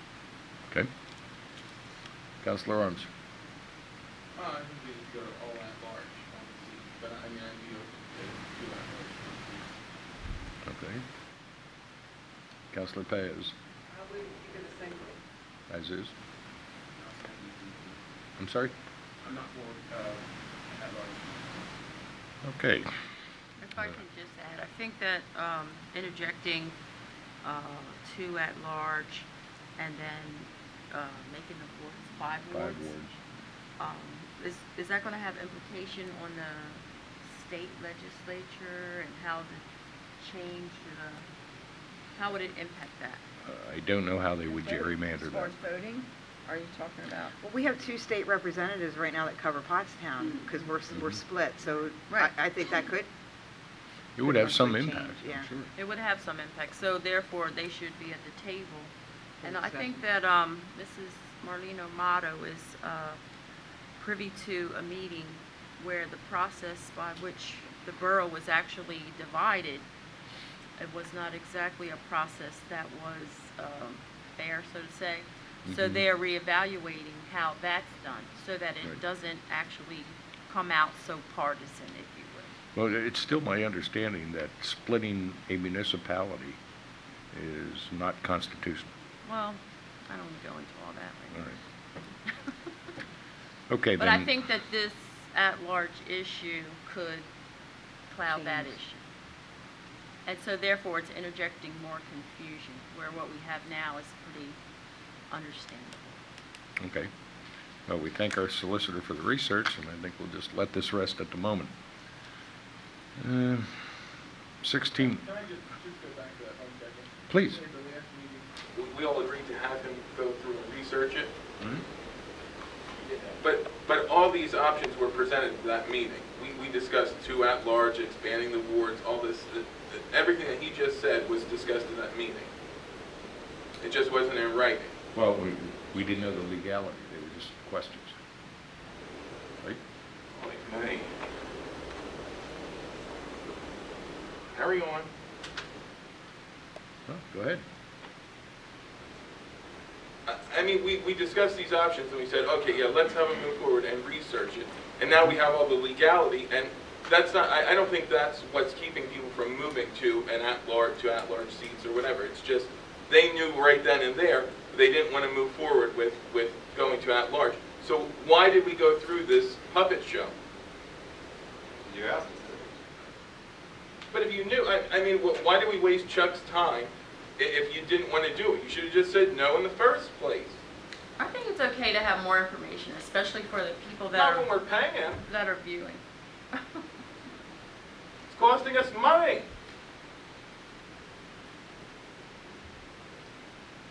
Anything more? No. Okay. 16 is a resolution, the DCED CFA Grant Memorial Park. All right, this is a companion grant application for Phase 2 improvements at Memorial Park related to the playground area around the splash park. The borough applied for this grant last year, and this is really just to add more bells and whistles to the DCNR funded project. If we're able to get both grant applications. If we're only able to get this DCED Commonwealth Financing Authority grant application, that would provide us with a backup plan should the DCNR grant not come through. So it's really an expansion of some of the parking areas there, nature-based play equipment, a port-in-place rubber safety surface, and some paving that would be involved with this project. Very good. I think you want a motion prepared for Monday for approval, the resolution? Yeah, we want a resolution for Okay. this. Yeah. Very good. Then we'll list that. 17, board vacancies. A is the Construction Code Board of Appeals alternate. We have an application from Anthony Campbell. Any others? No. Okay, we'll list that for Monday. Human Relations Commission, a 1 4-year term. And we have our own Rita Paez applying for that. Any others? None that have applied. Okay. And we'll list that for Monday. On your sheet, number 18 is the Philadelphia Steam Fire Company request for support and training requirements. That has been withdrawn by their request this evening, and we're going to replace it with, under 18, the HARB recommendations for approval. And I think our secretary has provided you with a list of these three properties: 80 North Charlotte, 125 North Hanover, 238, 240 King Street. Any questions or discussion on this? And if not, that'll be listed for Monday. All right, it's time for comments from any citizens that are present. A reminder that you do have a 3-minute limit. Marie Haig. You're up. You're up.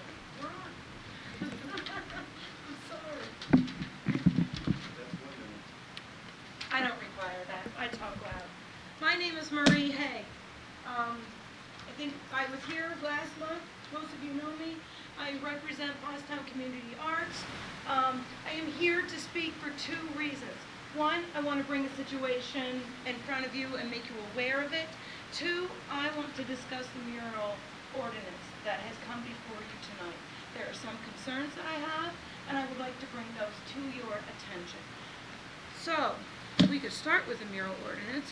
There are several questions that I have about it. One, I wanted to know, $200. I'm glad to see that it's come this far. This is something I asked as well, probably a year ago to Cheryl. So I'm glad that we are now getting the mural ordinance on the docket. That's fantastic. But I have some concerns. One, I want to know if $200 is going to be the maximum fee, or is that going to be per mural? I would like to know that. What about, and there was one artist that was included, Lisa Mural, and she's wonderful. I've met her. She's a lovely woman. However, she left out one of the major ways that murals are done, and that's using parachute cloth, and that's not listed in the mural ordinance. That is one of the major ways that Philadelphia Mural Arts Program, and obviously Philadelphia, does their murals, and it's an easier way. That means you can lay the parachute cloth down on the ground, paint it on the ground, so you're not standing on huge scaffolds. It is much easier, and then you hang it like it's a wallpaper. It's a much easier way to do, and it should absolutely be listed in the mural ordinance. Another thing that concerns me, as I think more people, as much as I adore Lisa, more people should have been included. We have art organizations here in town. We reached out to Erica today to see if she had even heard about this mural ordinance, and she didn't know about it. And obviously she runs Art Fusion 19464. They're a huge organization in town that has a gallery, and now they're going to have 2 locations. And surely they should have been included. They did one of their murals in town. If you go right onto the corner of Charlotte and Washington, there's a lovely playground there that the officers have I don't know, they do like the coffee, meet the officers every time. So they do that, and there's a wonderful mural there that Art Fusion helped to coordinate and put there. And they absolutely should have been included. Other people that should have been included was Pottstown Art Skill. They're another wonderful organization in town, and they have several artists as members. Other things, right now we are being asked to sign an agreement, and I'll get into that later. It was said that we want the property owners to be responsible for their mural. Okay. Okay, you are at your 3, but can you close? I will be quick. Okay. You don't- So right now we're being asked to sign an agreement that says that not only will the property owner maintain the mural, but we will as the artists and as the organizers. And I feel that that's going to push artists away, especially if we're bringing them in from out of town. And to say they're coming in from Philadelphia and they're going to do a mural here. And we're asking them, well, you need to sign this document that says that you are personally going to help maintain this art, this mural. And that's asking too That's much been of the resolved, artist. Marie, to calm you down, that has been resolved. The property owner is responsible for the mural. The only thing that they'll reach out to the artist for is, would you like to help the property owner? If you can't or you don't want to, the property owner is the only one that is responsible for the mural. Then that needs to be written more clearly. Okay, we're going to have to stop this now, and we thank you. Could you bring the rest of your comments to staff? Yes, I will Please. gladly bring the rest of my comments to staff. Okay, thank you. Next one. Sheila Dugan.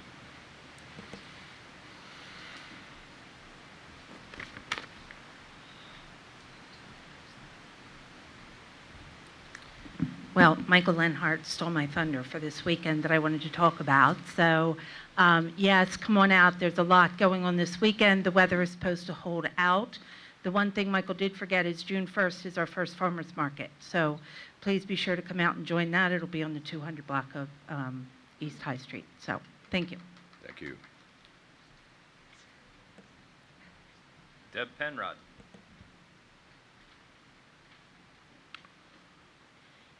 My topic is the 300 Cherry Street building. I've lived in Hanover Square since 2010, and moving into Pottstown at Hanover Square is probably one of the very best things I ever did. And I want to say that I am so thrilled that Greg Lingo and crew are interested, remaining in interest, continuing to be interested in Pottstown. And as part of that interest in Pottstown, he's indicated a further interest in other historical restorations, and I think I managed to get FaceTime between him and Sheila tonight, and him and Peggy Lee. However, I want to put onto the radar screen for members of council, as a resident of Hanover Square, the subject of parking and the related quality of life that encompasses.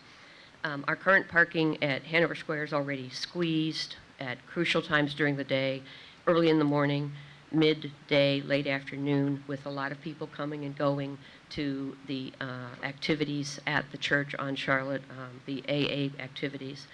There are also a lot of cars in the evening at the bar, and this happens to kind of compress everything in that area at those times, particularly on that eastern side of our development.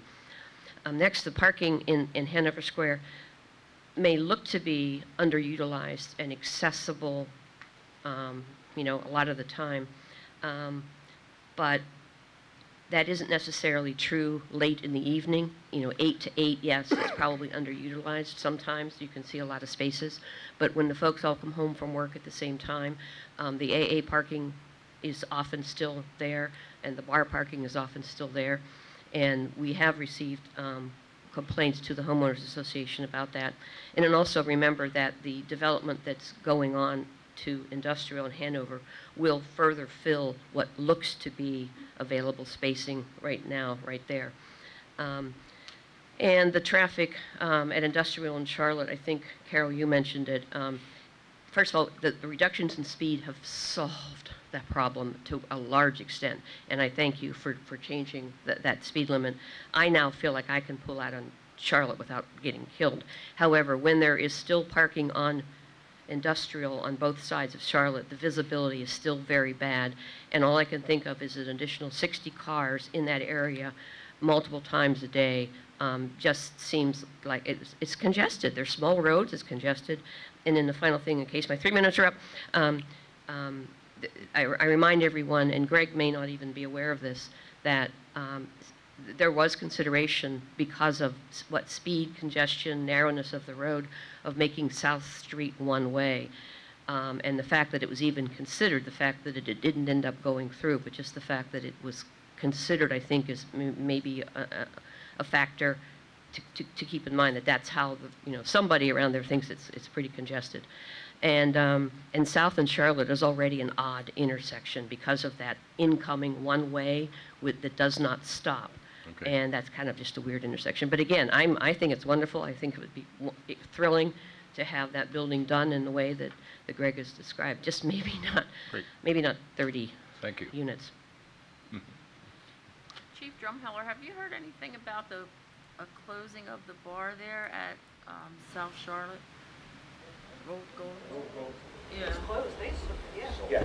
They sold that. It's The closed. licenses were sold. Yes. Yeah, they sold their license. They sold that license, yeah. You want to make that a parking lot? Audra Ross. I'm just going to sit and keep the energy down here. You know, some of you know me as your friendly neighbor who actually lives in Lower Pottsgrove but wears many hats here as a volunteer in Pottstown.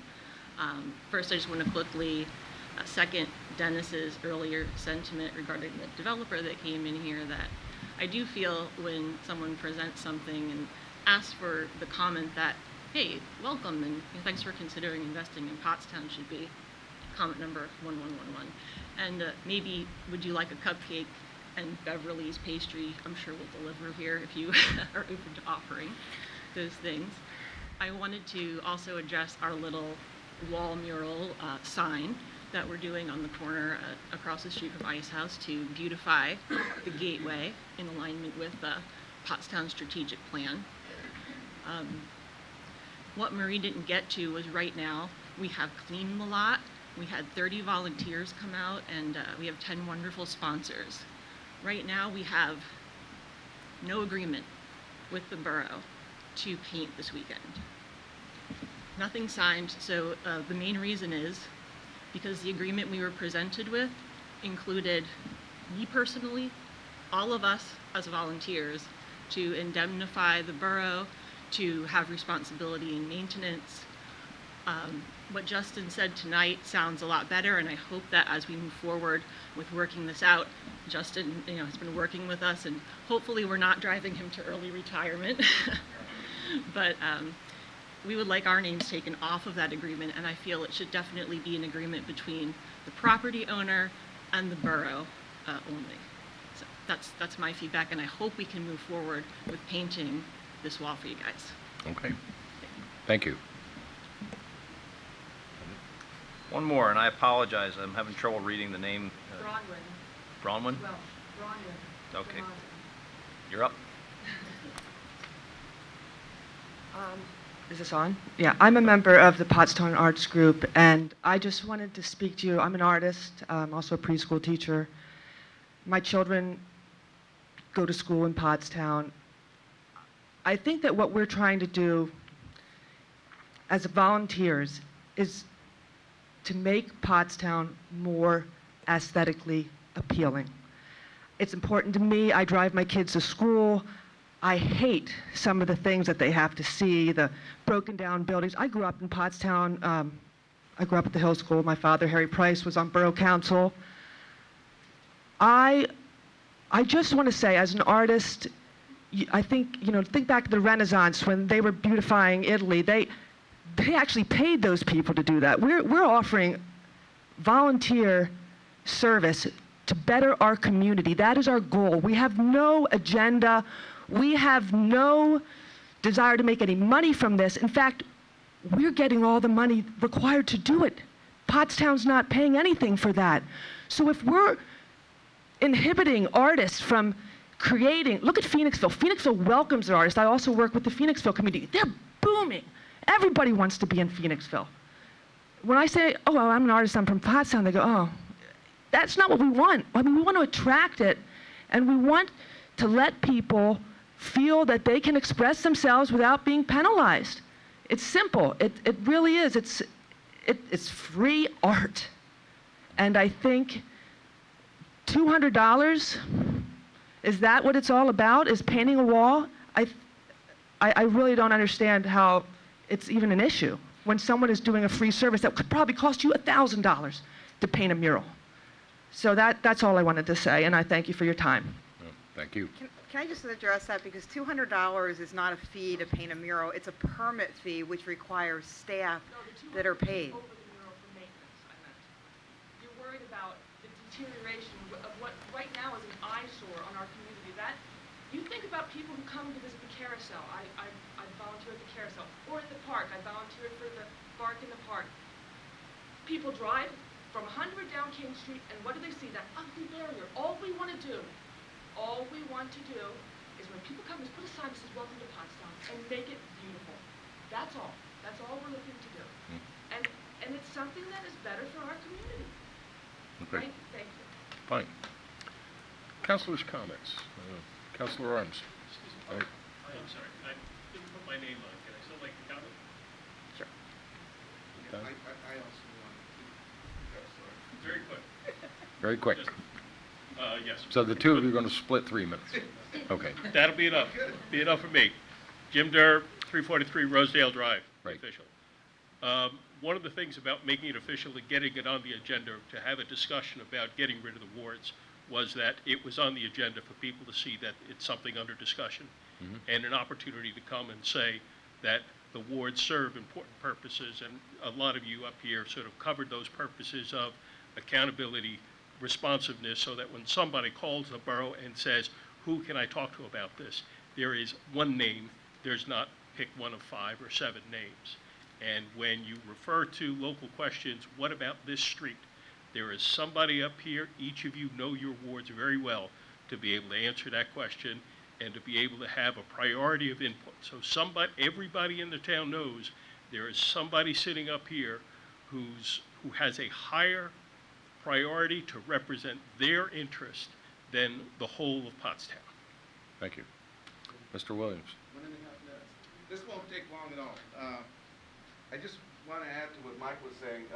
On Saturday morning, Montgomery County has, through the generosity that they have, has set up a trolley system that will be routing people around to various locations, including the powwow and the Arts Walks areas and what have you. I just wanted you to know about that. And also on the 4th of July, events actually start with a 5K race that's put on by the Pottstown Parks and Recreation Foundation, and it starts at 8 o'clock in the morning. Thank you. Just an add-on. Now, any discussion? General? Yeah, I have a couple of things. I had talked to Councilor Miller about potentially posting the full agenda packet for public review. As of now, we just post the agenda, so for example, no one saw Chuck's memo about the, getting rid of the ward, so the public isn't aware of that research. So I just wanted to, have a general discussion about that, if we could. Sure. If everybody's open to that. I think that's great. I think the only, maybe certain, I don't know if like, depending if a developer pulls like a couple days in advance, if that would not be a subject matter on the agenda, but I don't see why, like the general topics that we're discussing aren't included in that. Anyone else? I mean, I don't know what Chuck, and you'd have to answer this question, like, I don't know what the legalities are if, like, a developer wants to make a presentation and then then they pull, like, right before the, and it probably happens maybe once and maybe never. Maybe it's never happened. It's never happened. I don't recall it happening, but I guess anything could happen, certainly. I don't know if there's any, well, I know personnel issues couldn't be, but they're not anyway. Right. Certain information can be made available. Certain information is not public record as defined by the law, so those things would, I would recommend not be part of any public information packet. Certainly litigation or litigation strategy, attorney-client privilege information, it's your right as the privilege holder to waive the privilege. So certainly there's nothing magical about the privilege, but as Dennis said, I prepare something and provide it to you. That's my communication to you, and you guys have the privilege. And if you want that privilege waived, you're free to do that. But that's really a decision, I think, for council to decide what they want to provide and how much information legally can be provided. But there would be some things that wouldn't be part of that. But by and large, I'd say probably 90 to 95% of the information it would be available if that's council's desire to set that policy. It would certainly make it easier for people to come and discuss the topics with us, because it's hard to sit at a committee the whole meeting and not know, be in the audience and not really know the detail of the subject matter that we're discussing. Okay. Any other comments? Anyone? I mean, is everyone in agreement, or you disagree? How are you feeling about it? Would you have this on the website? Yeah, so that everybody can see what we're discussing. Do you think it would have people have more interest and maybe come to the meetings? Absolutely. I think people should know what's going on in their town. Once it's not confidential information, I Right. suppose so, yeah. Why not? Now bids, that type Joe? of thing, that would be public, that could be public knowledge. As far as. Once they're open, sure. Bids, yeah. I don't know, this is a sudden discussion that I've had come to Chuck, is there ever a situation where information given to us should only be for us?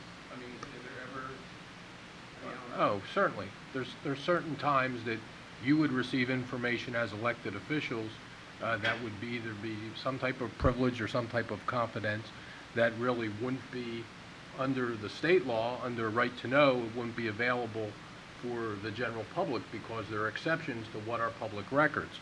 So if you decided to have a policy that the information or material that was provided as part of the agenda were to be public, there would certainly have to be certain things that were removed from that would be potentially personnel, litigation, certain things like that. So yes, it would happen. Would it happen frequently? Probably not, but somebody'd have to oversee it to make sure that we weren't either breaking the law or we weren't unintentionally violating some type of privilege or other confidential communication requirement. I'm all for transparency. As long as we have someone who's going to differentiate, what material can be released and what can't. I don't have a problem putting it on the website for everybody to look at. Transparency for me is fine. Okay. Is that Chuck's, are you Rita? the screener on that? Yeah, who is the screener? We haven't decided yet because this just came up for discussion. Well, I'm just saying, who would be the candidates that would be eligible to screen? I think typically Ginny, Mark, and myself are the ones that put the agenda together, or at least gather documents that would be disseminated to council as part of the council packet. So it would emanate from the borough manager's office, I would imagine. So it'd be part of the pre-agenda, in essence. Most likely, yes. I mean, I'm just saying because Councilor Arms mentioned about billable hours, but you're still a billable hours when He's there anyway. Yeah, that's all we know, billable hours, just so you know. But would that eliminate all of our sign-ins then? That we would just go on the website like, well, no, I guess we would have to if there was confidential information that we would still as counselors have to sign in. Right.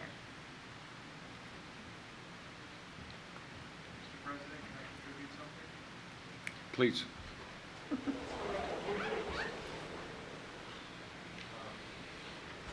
As a firm believer in making my life easier, I can tell you that there is a way to do this that the school district and the Pottstown School District both use is a program called Board Docs, and a lot of other municipalities use it as well.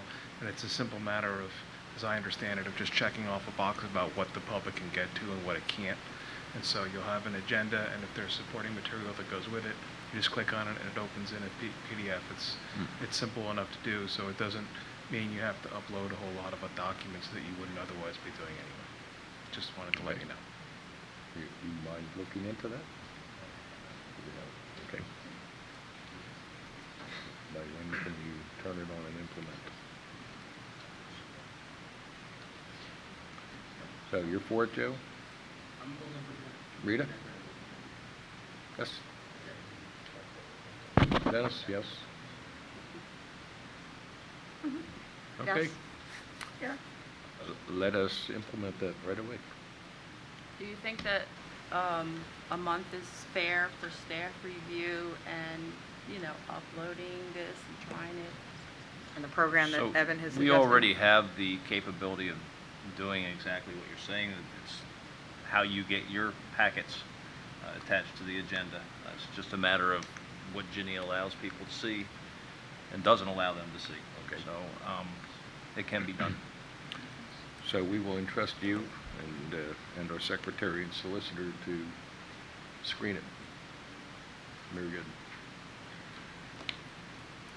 Dennis? Ms. Paez. Wait, Dennis had 3 or 4, didn't you? Did I? Yeah, I think so. All right, I'm so fired up. I think so happy you got something back. Okay. Any comment? Okay. What else do I have?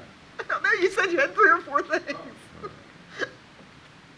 Councilor Kirkman, anything? Councilor Miller? Oh, I want to just say I'm happy about the success for the Rock the Block event on April 15th. It was great to see so many people out. There was 163 people out in the rain, which was wonderful. And Councilor Proxel, him and a whole crew of other people came over and we cleaned up the property next to the YWCA, and we installed some floodlights for some safety and quality of life. So it was really a good event. And then I just also want to say with traffic, I think we can all concede that people are driving too fast on our little streets, and the small streets like the numbered streets or the little, not the major routes, but the little streets throughout the town. There is no room for the police to actually do speed enforcement on. So I'm going to ask the community as a whole to please slow down. I was driving on the 500 block of King Street this afternoon, and a little guy, barely higher than the front of my car, darted out in front of me. And I just had the wherewithal to know that he was on the side of the road and he had the potential to do it, and he did. So children don't think, they dart out. So please, everybody, slow down. Thank you. Councilor Cohen? As far as the transparency of the agenda, I kind of think It's a good idea, and I think it would show the taxpayers a lot of where their money's going. Agreed. And I think it's a good idea. Councilor Proskal. Yeah, the Rock the Block went well, and I appreciate Pottstown Community Arts coming out to express their concerns. I'm sure we'll figure something out. And, yeah, I'm pumped for the Shirt Factory project.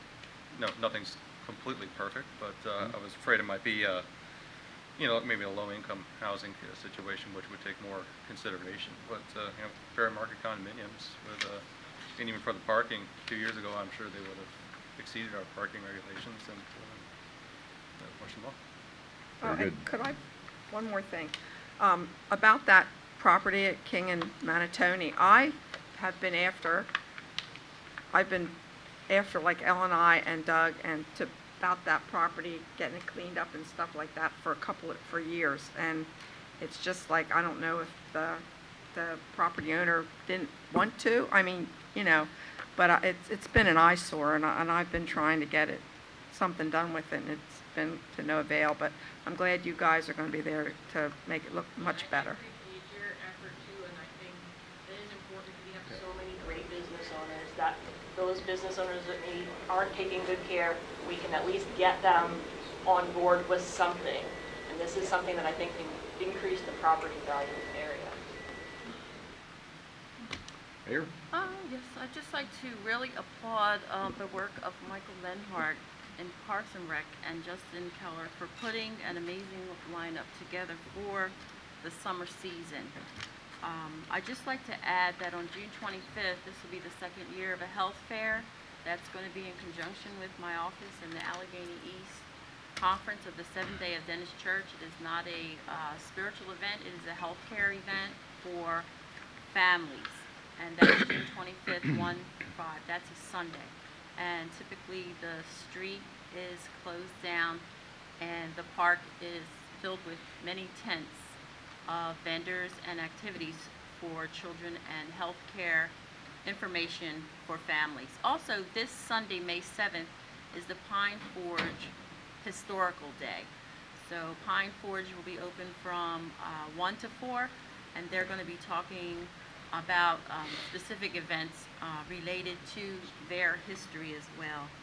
Everyone is really excited about the Clydesdale horses coming to the Memorial Day parade, and all of these things are just an opportunity in the grand scheme of things with Pottstown as a destination place. So we can, of course, exploit social media and email and phone calls to invite your friends to come. Also, you know, we are very excited always when people are bringing business to Pottstown.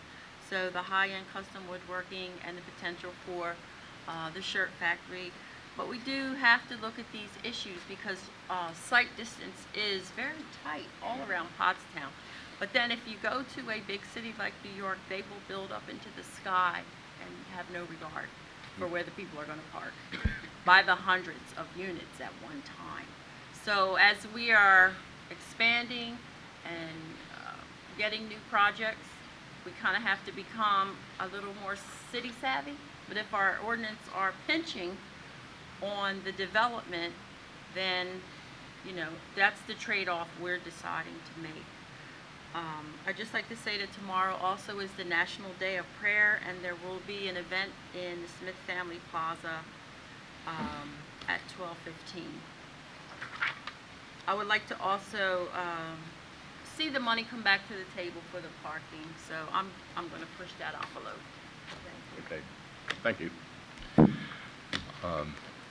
I had the privilege of hearing for the first time this morning that there's another congratulation we should be making. We now have a new executive director of PAID, and she was patient to sit through this whole 2-hour session.